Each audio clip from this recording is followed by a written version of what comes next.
দুনিয়াতে আসবেন, তার পিতা তার জন্মের আগে ইন্তেকাল করবেন, তার দাদা শৈশবে মারা যাবেন এবং তার চাচা তাকে লালন পালন করবেন। খাদিজা রাদিয়াল্লাহু আনহা বললেন, এই সমস্ত লক্ষণ তার মধ্যে রয়েছে, কিন্তু আপনি কি করে নিশ্চিত হলেন এই যুবকই সেই ব্যক্তি?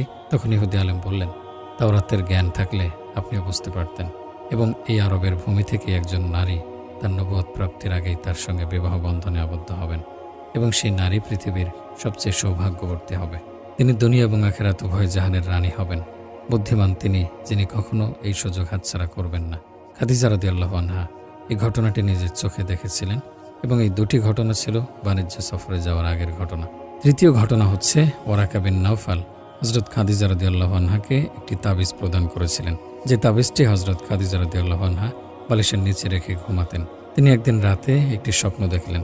তিনি দেখতে পেলেন জান্নাতের ফেরেশতারা তাকে অগাধ সম্মান জানাচ্ছে, এবং ফেরেশতারা বলছেন,